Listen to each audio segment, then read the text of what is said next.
Escenas de la clínica psicomotriz en cuarentena. ¿Qué encuentros son posibles? Celebración de lo sutil que se construye, paciencia amorosa con lo que se arma o lo que se desarma, interés sostenido por hallar lo que tiene sentido. Bueno, buenos días, buenas tardes. Tomo esta presentación como una conversación rara, nueva, de alguna manera como una aventura, de la que los invito a participar, a practicar para que sea un encuentro. Necesito imaginarlos a todos ustedes, escuchando, como en una reunión cuerpo a cuerpo, interesados en conversar. Y conversar etimológicamente quiere decir darle la vuelta a un asunto. Entonces, conversemos para darle una vuelta a este asunto de atender en épocas de pandemia y cuarentena, desde la psicomotricidad, fuera del espacio del consultorio. Me imagino y lo supongo en una conversación interna. Quizás algo de lo que digo trae otros ejemplos propios, preguntas, confirmaciones de los pasos que va tomando cada uno, cada una. Y quizás la conversación siga después en diferido con otros colegas o conmigo, comunicándonos vía email. Cuando me los imagino, siento que hay algo que tiene fuerza, que tiene vitalidad. Siento que están. Y eso me da confianza. Si no me los imagino, no puedo. Entonces nos invito a imaginarnos como una rueda de colegas, de compañeros, reflexionando y compartiendo. Estamos inventando estas nuevas formas de conversar que no sean sin los otros. En estos tiempos extraños y extraordinarios, estos tiempos otros, en donde el antiguo ordenamiento al que estábamos acostumbrados, habituados, se desmoronó, se desordenó, nos salimos de aquello con lo que estábamos familiarizados, y entonces algo se desestabilizó, se desconcertó. Y empezamos a preguntarnos si era posible, cómo y para qué ejercer la profesión en tiempos de pandemia y de cuarentena. Tenemos que renovar, recuperar, precisar los sentidos. Y lo digo en ambas acepciones. Recuperar, renovar, precisar lo que tiene sentido, significado para la dirección del tratamiento. Y recuperar, renovar, precisar los sentidos. El escuchar, el ver, el tocar, el saborear, el oler.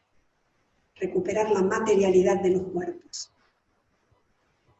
Al comienzo de la cuarentena estaba empezando el cuatrimestre en la UNTREF, con 2 materias de formación corporal que doy y la diplomatura en psicomotricidad y educación que coordino. Desde el principio tuve la confianza de que era posible continuar con la transmisión de la disciplina a distancia. Me sentí comprometida a encontrar los modos junto con los equipos docentes. Nombramos la cursada como presencial a distancia, como que lo virtual me da la sensación de aparente, entonces insistimos mucho en llamarla presencial a distancia. Las clases convocan, proponen, invitan a que estemos presentes en el cuerpo y en los sentidos, presentes en la experiencia, con el cuerpo activo, con los sentidos despiertos, desplegados. Que la distancia no nos descorporice, que el cuerpo no quede fuera. Y esto es necesario aprender a hacerlo. En principio, propusimos nuestras voces sosteniendo la formación corporal. Apostamos a la fuerza de la escucha antes que la imagen.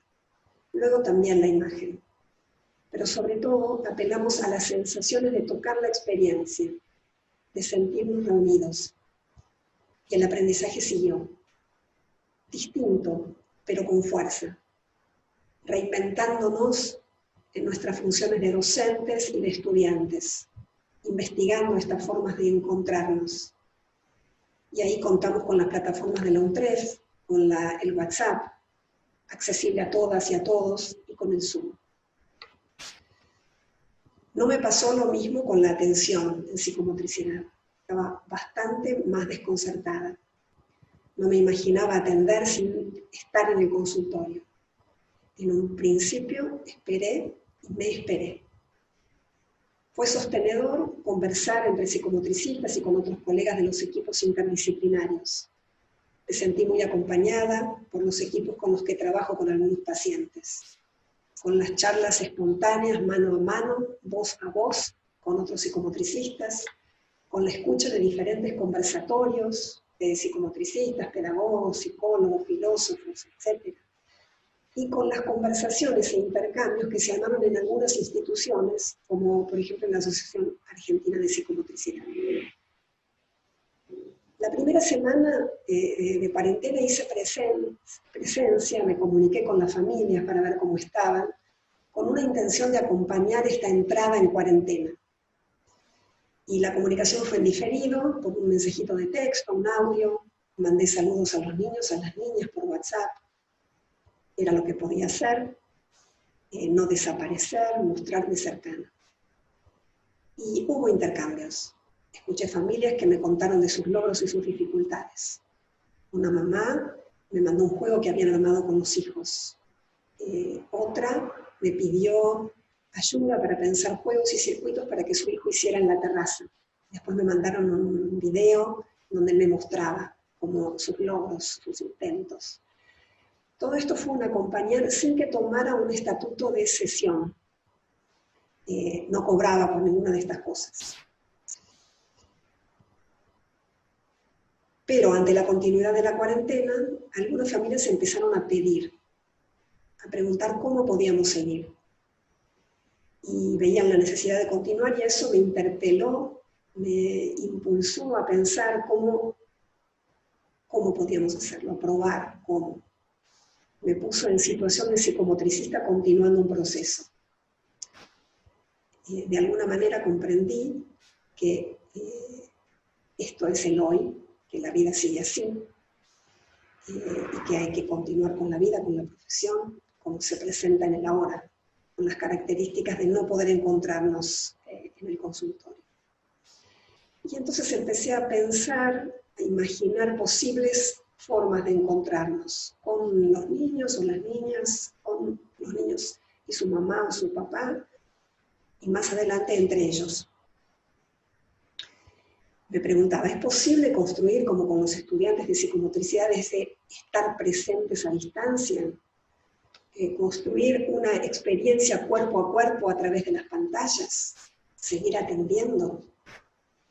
Y la pregunta que persistía era ¿para qué?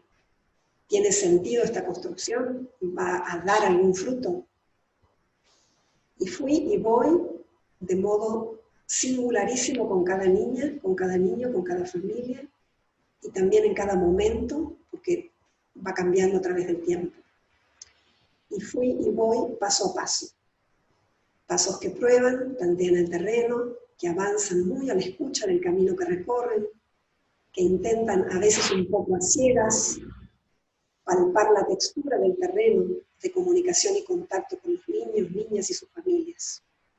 Pasos que se detienen para preguntarse por este sentido, recuperarlo, renovarlo, precisarlo. Por eso hablo de este interés sostenido por hallar lo que tiene sentido y lo que no. Eso me sigue acompañando. Voy yendo entre el ofrecer sin insistir demasiado y el acompañar permaneciendo en la escucha. Entre el confiar y el cuidar. Estar a mano sin imponer. También asentir a la no continuidad del tratamiento. Para algunas familias no es posible, no es necesario o no es elegido. Confiar en que están logrando algo en este tiempo de convivencia más cotidiana e intrafamiliar. Muchos nos han contado de estos logros. Y digo entonces que la familia también tiene que poder imaginarse qué y cómo es posible seguir con un tratamiento en psicomotricidad. Y confiar en los modos a distancia o no. Y tocar o no la necesidad, posibilidad de continuar, de querer o no ser acompañados. Creo que la mirada a los padres y madres en la continuidad o no del tratamiento en psicomotricidad en cuarentena es central.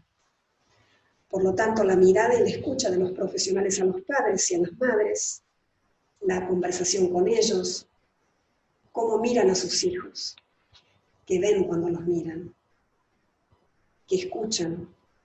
¿Se imaginan posible el abordaje de psicomotricidad a distancia? ¿Se imaginan posible estar cercanos a distancia? ¿Qué creencias en relación a las pantallas? ¿Qué necesidad o no de un acompañamiento para sus hijos o para ellos en la crianza? ¿Qué esperan del trabajo en psicomotricidad en estas condiciones? Los padres son los que nos abren la puerta para el trabajo con los niños. Y insistió Tonucci en que las madres y los padres tienen una oportunidad de estar con sus hijos, de conocerlos más, que pueden invitarlos a hacer cosas juntos, y los niños pueden beneficiarse, padres y las madres también, porque vuelven a ver su fuerza de ser padres y madres en funciones, o no pueden hacerlo, o sí y no, un poco sí, un poco no. Entonces digo que es un desafío, un trabajo del que tienen que ocuparse los padres y las madres, de cosas que antes no veían. Puede que queden enceguecidos, desbordados, desesperanzados. Entonces, ¿cómo hacemos nosotros para que sostengan su trabajo como padres?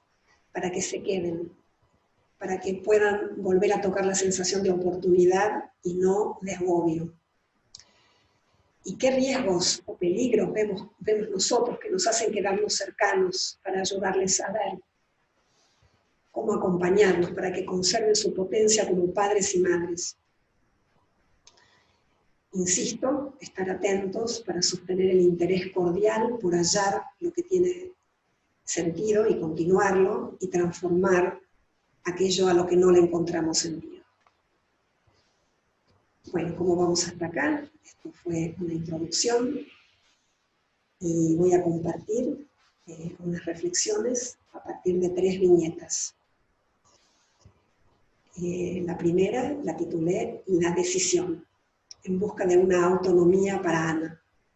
Sostenidos en un andar construido, seguir andando juntos. La familia de Ana, que tiene 8 años y con síndrome de Down, está en 2º grado de escuela común con un acompañante. Los primeros 15 días respondieron que estaban bien. Parecían estar disfrutando de un estar juntos los 4, tiene una hermana mayor. De nosotras 3 que estamos atendiéndola, la psicopedagoga se quedó en la puerta, más cerquita, conversando con ellos. La terapeuta del lenguaje y yo estábamos como en la otra cuadra.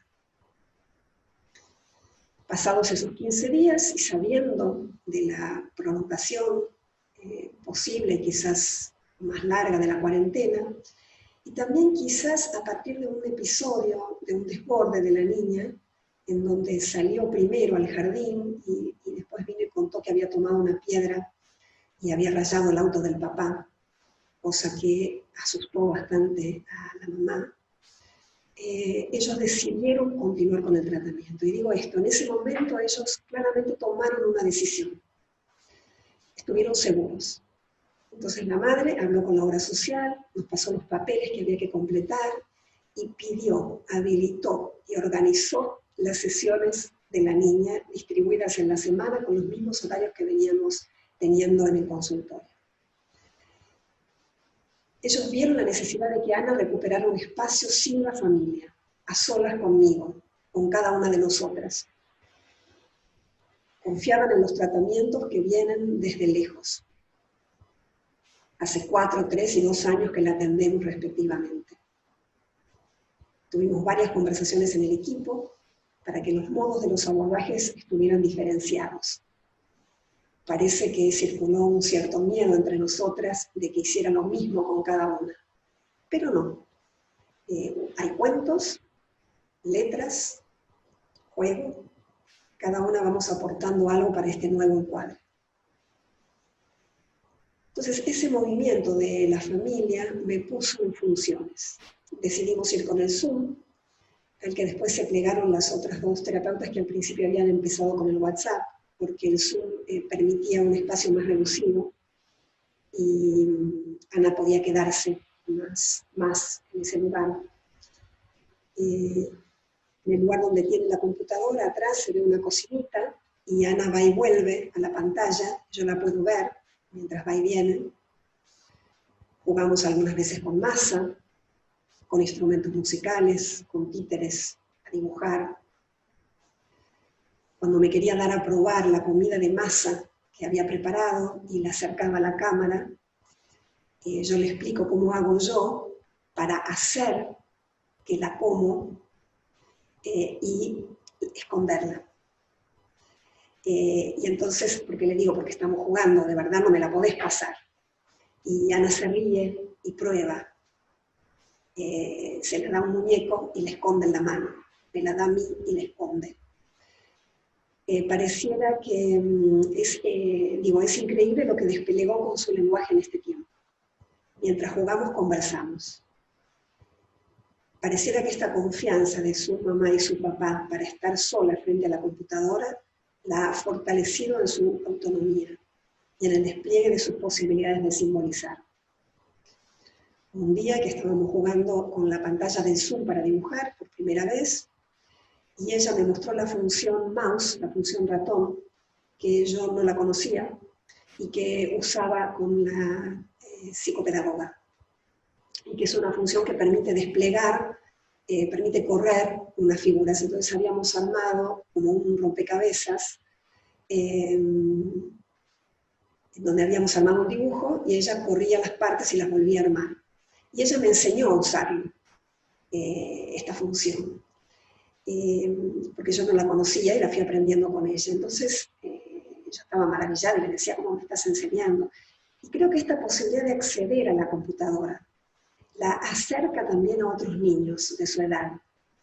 De alguna manera la iguala. Y la entiendo como una conquista a la que es posible que no accedieran en otras circunstancias, si no hubiera sido necesario esto. Y entonces me hizo acordar un cuento de Carmen Laforet, que se llama El colegio, y en donde ella describe cómo la lleva a su hija por primera vez a la escuela, al jardín, a su hija que tiene 4 años, y de alguna manera describe algo, representa una sensación de autonomía que yo percibo y que es la que quiero compartir con ustedes. Están llegando a la escuela y la mamá dice, me parece mal quedarme allí, me da vergüenza acompañar a la niña hasta última hora, como si ella no supiera ya valerse por sí misma en este mundo nuevo al que yo la he traído. Y tampoco la beso, porque sé que ella en este momento no quiere. Le digo que vaya con los niños más pequeños, aquellos que se agrupan en un rincón, y nos damos la mano, como 2 amigas. Sola, desde la puerta, la veo marchar, sin volver la cabeza ni por un momento. Que alguien me pueda explicar el porqué de esta sensación de orgullo que nos llena y nos iguala en todo el camino.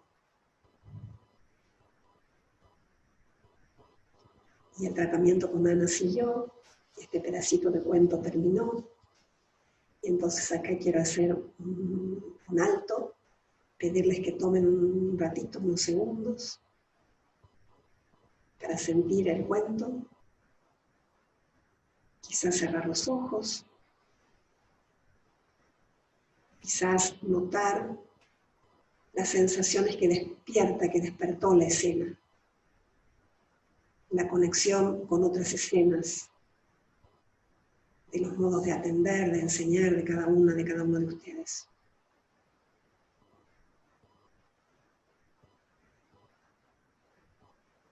Hacer un lugarcito a este cuerpo, a este sentir en el cuerpo.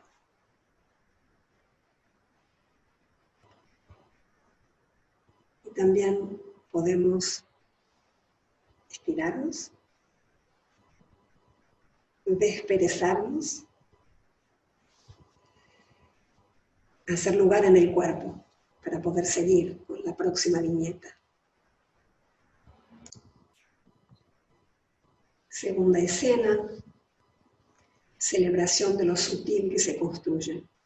Es una intervención cortita, y el monstruo de Ben que no destruyó la comida de su papá. encuentros entre padre e hijo favoreciendo la relación. Hablamos algunas veces con la mamá de Ben. Estaba resultando difícil organizarse sin las rutinas escolares anteriores, con traslados y con los nuevos pedidos del jardín por Zoom.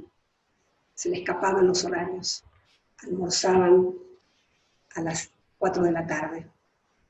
Ben desorientado, desorganizado.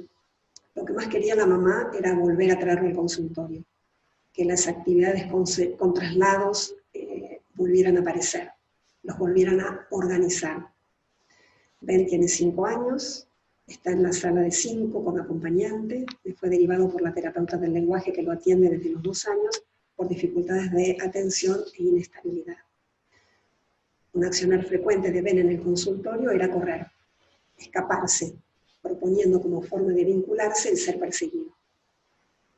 Yo lo atiendo desde mayo de 2019 y lo veía en una sesión compartida con otro niño.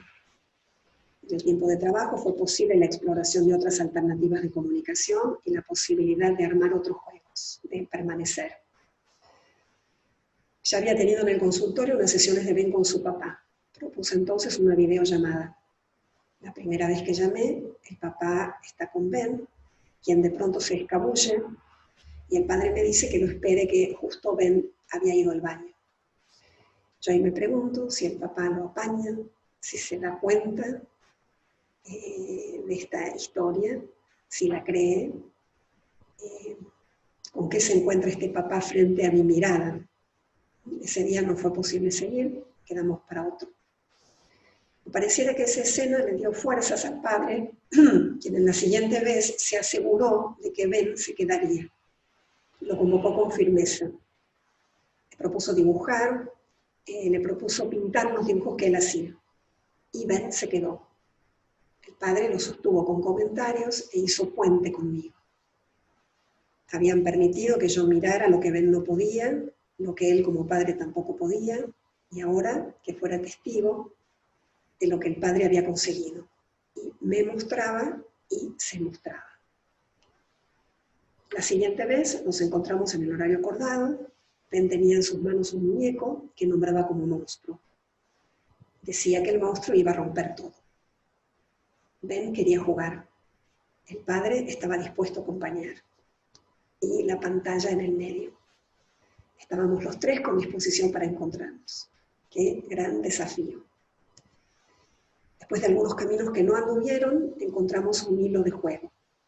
Yo tomé un muñeco monstruo también, que espejaba el de Ben, y saqué unas masas para que el monstruo las pudiera aplastar, ya que quería destruir todo. El papá trajo masas de diferentes colores. Yo armaba unas formas con masa y decía que era una ciudad que el monstruo estaba destruyendo. Yo con mi monstruo aplastaba las masas de un lado de la pantalla y él, Ben, con su monstruo, las aplastaba del otro lado. ¿Qué más quiere aplastar, señor monstruo?, pregunté. Sandías, dijo Ben. Hicimos las sandías. Y en ese momento el padre, queriendo participar, le dice a Ben: ¡ay, cómo me destruís las sandías que son de papá! Y le habla a Ben como su padre, no le habla al monstruo con el que jugaba Ben. Y yo digo, bueno, ahí me puso en un aprieto. Quería dar lugar a la voz del padre, fortalecerlo en su relación con el hijo y a la vez seguir jugando. Entonces retomo hablándole al monstruo. Señor monstruo, el papá de Benjamín quiere guardar algunas sandías, así que usted puede destruir todas menos las que él quiere comer. Pablo, ¿qué sandías elige? ¿Cuál quieres comer? Y el papá eligió las rojas.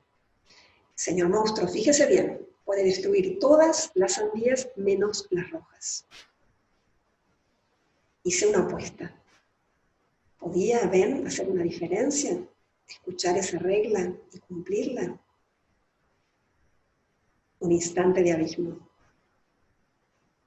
Y después el alivio y la alegría. El monstruo de Ben destruyó todas menos las rojas que su padre se comió. Lugar para uno y otro. Otros caminos de encuentro entre ellos. una escucha del padre a los caminos posibles para el hijo, una escucha del hijo a la presencia de su papá, a las reglas, a su ley. Un juego que se despliega, un niño que se queda sostenido en el jugar, que se queda porque está sostenido en el jugar. Y eso fue el último encuentro por ahora, porque ellos se quedan a la espera de volver al consultorio. Pero hay algo del jardín, de las actividades que el jardín propone, que permitió ofrecerles una estructura que los ampara, y junto con la terapeuta del lenguaje confiamos en ese respaldo institucional. Entonces, celebro ese pequeño acontecimiento sutil y confío en que dejó huella ese armado compartido y que el padre podrá seguir jugando y que el hijo podrá seguir escuchando al papá. Y entonces otra vez, hacemos un ratito, como si tenemos que darle tiempo al cuerpo para sentir. Yo estoy dando vuelta a las hojas, estamos dando la vuelta a la hoja para poder entrar en una tercera viñeta. Pero hay que armar espacio adentro del cuerpo para que lo que escuchamos pueda recorrerlo, pueda circular. Uno puede anotar alguna idea que se le ocurrió. ¿Están ahí todavía? Yo estoy acá. Sepámonos en contacto. Entonces la tercera viñeta, entramos. Le puse paciencia amorosa con lo que no se arma, con lo que se desarma. ¿Cuáles son los recursos que abren la puerta y nos sorprenden? Una familia resguardada, protegida en su casa de fin de semana. Encerrada, a salvo del virus. Descansando de un extenuante año escolar en que el hijo se mantenía unido con un hilo delgado a la institución. Siempre a punto de romperse ese hilo. Ahora una escuela nueva que todavía no empieza tanto. En varios modos aislados. Una psicomotricista que está de a ratos en el umbral, a la vista, a la mano, que se asoma, conversa con la madre que sale al zaguán, saluda al niño, espera, permanece, sin saber mucho más. Un niño al que le resulta difícil comunicarse, se fastidia con el esfuerzo, vuelve a su caparazón. Pequeñas ráfagas de presencia. Permite que lo vea saltando en la cama elástica. Su papá me muestra unos palos que juntó, que no deja que nadie los toque. Su mamá lo muestra dibujando. La idea es que podamos ir imaginando esto que relato. Una psicomotricista que propone pequeñas entradas. Un saludo de un compañero de grupo terapéutico que le manda un WhatsApp. Un video de otro niño haciendo malabares con el palo. Para que se inspire, para que pruebe, para que vea que hay otro que también juega con un palo. Otras. Y finalmente un cuento. Un cuento que lo ayuda a dormir. Un cuento con mi voz. Un cuento que leo de un libro de meditaciones para niños de Maureen Garp. Y entonces una mamá que aliviada se entusiasma y puede decir sí. Hace una apuesta a que el niño pueda comunicarse. Lo ayuda. Busca otros libros. Recuerda sus favoritos. Sonríe más confiada. Un niño que sale de su encierro, que le es cómodo, a buscar, a pedir, a intentar. Se asoma a compartir una sesión con otro niño. Una puerta, un camino que se abrió. Bordes que se amasaron. Puentes que se restablecieron. El querer comunicarse se abrió camino frente a la pose de fastidio. El cuento, funcionando, armó puente para que la madre pudiera confiar en su hijo y en su función de madre. Vamos a ver cómo seguimos. Sabemos que todo es paso a paso, pero nos alegramos y celebramos las pequeñas transformaciones. Les voy a pasar el audio de Martín. Hola Marina, me gustaron mucho los cuentos. Mi parte más favorita fue cuando llegamos a las nubes. También mi parte cuando me subo a la barca, en ese cuentito de la barca, y cuando me hago chiquitos en las hormigas. Esos me gustaron un montón y lo estoy repitiendo una y otra y otra y otra y otra y otra y otra y otra y otra y otra noche. Porque me gustan y quiero que cada día me mandes otro y todo y cada noche por noche me traes un millón. Gracias.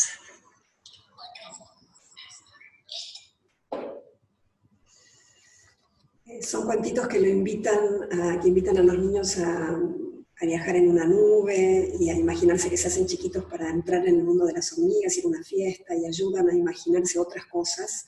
Martín está muy en el mundo de las pantallas, y dentro de las pantallas muy en el mundo de los camiones, de los tanques, no me sale la palabra de los tanques, entonces dibuja tanques, dibujitos de tanques, así que esto abre a otra cosa. Y bueno, estamos llegando al final. Y en el final, quiero decir, el final de esta exposición, que también es nueva para mí. Entonces digo, al principio de esta exposición, pero también al principio de la cuarentena, he tocado una sensación de extrañeza, de ajenidad, de ser extranjera en las formas de ejercer la psicomotricidad, de no saber, un cierto desconcierto. A medida que empecé a atender, y pongo entre comillas, también fui recuperando la confianza en que de alguna manera sé, la confianza en la creatividad habitual en nuestros modos de ejercer la profesión.